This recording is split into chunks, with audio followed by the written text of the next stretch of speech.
Hello friends, welcome to back my YouTube channel amazing classes. Friends, आप देख रहे हैं कि आपके सामने class 9th half yearly examination 2023-24 का जो साइंस का पेपर है वो है, जिसका कोड N01 है और समय आपको 3 घंटे दिए गए थे। ठीक है, और पूर्णांक 70 अंक का था। तो क्लास 9th का हाफ ईयरली एग्ज़ाम है, ये पेपर है। इस पेपर में हम पूरे संपूर्ण हल के साथ इस पेपर को अच्छे से हल करेंगे और यह आपके लिए बहुत ज़रूरी होने वाला है। ठीक है, तो आप पूरे वीडियो को अच्छे से देखें और लास्ट तक वीडियो के बने रहें। देखिए, कुछ निर्देश दिए होते हैं पहले कि खंड आ में विकल्प प्रश्न तथा खंड बा में उड़ात्मक प्रश्न है। ठीक है, खंड एक आ है और एक बा है। तो आ में तो 20 MCQ होंगे। ठीक है, 20 MCQ होंगे, जिसके जो आंसर होगा वो आपको मार्कशीट पर देना होगा। और बा में वो वर्णनात्मक प्रश्न है, जो कि जिनको आपको कॉपी पर आंसर लिखने होंगे। ठीक, तो खा में प्रत्येक खंड के 3 उपखंडों में का खा गा में विभाजित है। का खा गा में विभाजित है। ठीक है, बहुविकल्पी प्रश्नों को उत्तर है ओ मार्कशीट। ठीक है, सीट पर उड़ात्मक प्रश्नों को उत्तर अपनी पुस्तिका में दिया जाना चाहिए। तो देखिए, अभी मैंने बताया था कि 20 क्वेश्चन जो होंगे उसको आंसर आपको किस देना है, ओ मार्कशीट पे देना है। ठीक है, ओ मार्कशीट पे उसको आंसर देना पड़ेगा जो खंड आ में होंगे। तो चलिए बिना देरी किए हम अपनी वीडियो को शुरू करते हैं। देखते हैं पहला क्वेश्चन क्या है। तो हमारा पहला क्वेश्चन है कि देखिए, निम्नलिखित प्रश्नों में बहुविकल्पी प्रश्नों को उत्तर दीजिए। तो पहला क्वेश्चन है कि दूरी कौन सी राशि है। ठीक है, दूरी कौन सी राशि है। तो ऑप्शन है आ अदिश है, बा सदिश और सा है कि सदिश व अदिश दोनों और दा कोई नहीं। जो इसका राइट आंसर है फ्रेंड्स वो है ऑप्शन नंबर आ, यानी अदिश राशि है। ठीक है, दूरी कैसी राशि है, तो अदिश राशि है। क्वेश्चन नंबर दूसरा, बल का मात्रक है। बल का मात्रक क्या है। आ है मीटर पर सेकंड स्क्वायर, मीटर पर सेकंड, किलोग्राम मीटर पर सेकंड स्क्वायर, किलोग्राम मीटर पर सेकंड। तो इसका राइट आंसर है फ्रेंड्स वो है ऑप्शन नंबर आ, यानी मीटर पर सेकंड। ठीक है, तीसरा क्वेश्चन है कि एक पिंड आर त्रिज्या के वृत्तीय पथ पर गति कर रहा है। एक पूरा चक्कर लगाने में पिंड का विस्थापन क्या होगा। ठीक है, तो पिंड का विस्थापन क्या होगा। तो इसका राइट आंसर है फ्रेंड्स ऑप्शन नंबर द, यानी कि वो इसका विस्थापन होगा 0 होगा। ठीक है, 0 होगा। ध्यान रखिए, रॉकेट निम्न में से किसके संरक्षण के नियम पर कार्य करता है। तो वो है ऊर्जा संरक्षण के नियम पर। किसके, संवेग संरक्षण के नियम पर कार्य करता है, ये ध्यान रखिए। उसका क्वेश्चन नंबर 5 है, बल एफ तथा संवेग परिवर्तन डेल्टा पी में संबंध क्या है। ठीक है, डेल्टा पी में संबंध क्या है, ये इंपॉर्टेंट क्वेश्चन है फ्रेंड्स, देख लीजिए। इसको मैं स्टार दे रहा हूँ, आप इसको ध्यान से देखेंगे। इसका जो राइट आंसर है वो ऑप्शन नंबर आ, यानी ये बराबर delta P into delta T, यानी यही वाला सही है। ठीक है, ये वाला सही रहेगा। उसके बाद क्वेश्चन नंबर 6 है, दो कारों ए तथा बी की दूरी समय ग्राफ चित्र में प्रदर्शित चाल अधिक है। ठीक है, कह रहा है दो कार ए तथा बी दूरी समय ग्राफ में चित्र में प्रदर्शित है चाल अधिक है। तो देखिए, ये कार ये ए है, ठीक, ये ए है और ये बी है। ठीक है, और कह रहा है कि दोनों में से किसकी चाल अधिक होगी। तो ए बी दोनों की दूरी जो होगी वो अधिक होगी, यानी ऑप्शन नंबर 7 सही है। क्वेश्चन नंबर 7 है कि एक पिंड आधी दूरी चल B1 से तथा शेष दूरी चाल B2 से तय करता है। तो पिंड की औसत चाल क्या होगी। तो पिंड की जो औसत चाल होगी फ्रेंड्स वो है ऑप्शन नंबर 7, यानी ये वाला सही है, 2B1। राइट, B2 बराबर अपान B1 अपान B1 प्लस B2, यही सही है, यानी ऑप्शन नंबर 7 सही है। ठीक है, क्वेश्चन नंबर 8 है, मैग्नीशियम सल्फेट का आणविक सूत्र क्या है। तो MgSO4, option number A MgSO4 right answer. पारे का प्रतीक क्या है। तो वो है ऑप्शन नंबर आ, सही है इसका, यानी यहाँ सा बा होगा। ठीक है, ये ऑप्शन नंबर बा है, यहाँ गलत हो गया है, यही सही है। परमाणु की प्रतीक है। तो परमाणु का जानते हैं, परमाणु पर कैसे चार्ज होता है। तो उस पर ना प्लस होता है, ना प्लस होता है और ना ही माइनस होता है। उस पर क्या होता है, उस पर उदासीन होता है। ठीक है, उदासीन होता है परमाणु पर, ये ध्यान रखेंगे। इसका जो परमाणु का चार्ज होता है उदासीन होता है, यानी ऑप्शन नंबर जो हमारा सही है वो सा सही है, उदासीन। नमक का रसायन सूत्र क्या है। तो देखिए, इससे सिंपल क्वेश्चन कौन सा हो सकता है, NaCl इसका राइट आंसर होगा। उसके बाद अंतराणुक स्थान अधिक होता है किसमें, गैसों में, ये सब जानते हैं। उसके क्वेश्चन नंबर 13 है कि सोडियम की संयोजकता बताओ। सोडियम की संयोजकता क्या होती है बैलेंस, उसकी इलेक्ट्रॉनिक विन्यास का होता है, परमाणु क्रमांक होता है, यानी कि इसका जो परमाणु क्रमांक होता है वो 11 होता है। ठीक है, 11 होता है परमाणु क्रमांक, यहाँ देख लो, यहाँ परमाणु क्रमांक 11 होता है।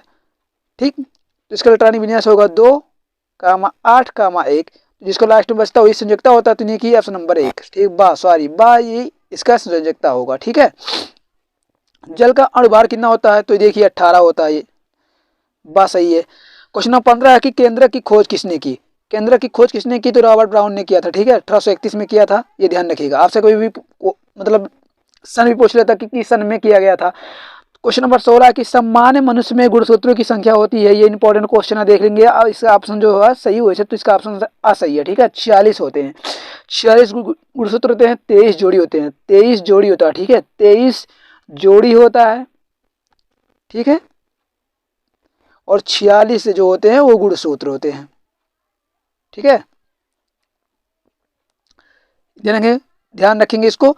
उसके क्वेश्चन नंबर 17 है कि एटीपी का निर्माण होता है, तो ये कहाँ होता है एटीपी, माइटोकॉन्ड्रिया में। तो फ्रेंड्स एक बात और ध्यान रखिए मेरे प्यारे विद्यार्थीगण कि जो एटीपी है इसका जो पूरा नाम कभी भी पूछ लेता है कि एटीपी फुल नाम फॉर्म क्या है, तो एटीपी को एटनोसिन ट्राइफाइडा होता है। ठीक है, 18 का क्या होता है, 18 का जो क्वेश्चन नंबर 18 है कि वो दिया है रुधिर किस प्रकार का ऊतक है, तो रुधिर किस प्रकार का ऊतक है, ऑप्शन नंबर आ है तंत्रिका ऊतक, बा है पेशी ऊतक, और सा है वसामय ऊतक, और द है संयोजी ऊतक। तो जिसका राइट आंसर है फ्रेंड्स वो है ऑप्शन नंबर द यानी संयोजी ऊतक। नारियल का रेशा कैसा रेशा है, तो ये है कैम्बियम। ठीक है, कैम्बियम सही है इसका। उसके बाद क्वेश्चन नंबर 20 है यानी खंड का क्वेश्चन नंबर 20 यानी लास्ट क्वेश्चन है कि जल का संवहन कौन होता है, तो देखिए जा से होता है जल। ठीक है, जा से होता है जल यानी जाइलम, और फा से होता है फूड यानी फ्लोयम। तो अगर भोजन को पूछेगा तो फ्लोयम हो जाएगा, जल से पूछे तो इसके क्या है जाइलम, यानी कि ऑप्शन नंबर आ सही है। देखिए फ्रेंड्स इस प्रकार हमारा क्वेश्चन जो खंड का था वो समाप्त हो गया। अब हमारा खंड आ गया खा, जिनमें आपको वर्णात्मक प्रश्न मिलेंगे जो आप जिनको आपको अपनी उत्तर पुस्तिका में लिखना पड़ेगा। तो कह रहा है देखिए क्वेश्चन नंबर 1 क्या है कि ग्राफीय विधि द्वारा गति द्वितीय समीकरण का निगमन कीजिए। ठीक है, तो ग्राफीय विधि द्वारा जो गति का दूसरा समीकरण है, गति का दूसरा समीकरण है उसको आपको निगमन करना है, यानी यही तो है S बराबर ut प्लस हाफ, ठीक है, AT स्क्वायर। आपको इस सूत्र का व्युत्पन्न करना है। ठीक है, तो किससे किस प्रकार आया वो अब मैं आपको अगली वीडियो में बता दूंगा, अच्छे से समझा दूंगा, 2 मिनट का अच्छे वीडियो बना दूंगा ताकि आप लोग को अच्छे से आ जाए। ठीक है, तो चलिए इस प्रकार दूसरा क्वेश्चन है कि एक कार पहले 30 किलोमीटर की दूरी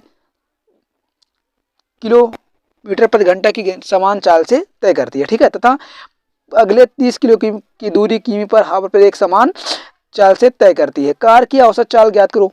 ठीक है, औसत चाल ज्ञात करना है, यहाँ पर दूरी बराबर फार्मूला होता है वो लगा देंगे, इसका आंसर हो जाएगा। ठीक है, उसके बाद क्वेश्चन नंबर 3 कि न्यूटन के गति का विषय द्वितीय नियम की सहायता सिद्ध कीजिए कि बल बराबर द्रव्यमान गुणित त्वरण होता है। ठीक है, यहाँ कह रहा कि आपको क्या सिद्ध करना है कि यही F बराबर m में। ठीक, ये सिद्ध करना आपको कि किस प्रकार होता है, कैसे होता है। ठीक है, ये सिद्ध करना आपको। उसके बाद कार दीर्घवृत्तीय प्रश्न है जो आपको 6 नंबर में है। ठीक है, 6 नंबर में दिया गया है। उसका पहला क्वेश्चन है कि संवेग संरक्षण का सिद्धांत बताइए तथा सिद्ध करो। संवेग संरक्षण का सिद्धांत बता दो, उसको सिद्ध करने निगमन करना उसके सूत्र का। ठीक है, उसके बाद क्वेश्चन नंबर दूसरा है कोई बस विरामावस्था से चलना प्रारंभ करती है तथा 2 मिनट में तक 0 मीटर पर सेकंड स्क्वायर के तुरंत समान तौर से चलती है, परिकलन कीजिए। यहाँ पर इसका जो मतलब है इसका परिकलन करना है कि वो क्या ज्ञात किया जा सकता है वो आप देखेंगे। ठीक है, इस फॉर्मूला लगाएंगे, आपको पढ़ाया गया होगा वहां से निकाल लेंगे आंसर इसका। उसके बाद क्वेश्चन नंबर दूसरा में आ है प्राप्त चाल की। ठीक है, प्राप्त की गई चाल उसी क्वेश्चन का है। उसके बाद कह रहा है बाहर तय की गई दूरी, इसमें 2 को याद करना है। एक तो प्राप्त चाल आपको चाल निकालना है। ठीक है, एक तो चाल निकालना है, एक तो तय की गई दूरी निकालना है। ठीक है, दूरी भी निकालना पड़ेगा आपको उसमें।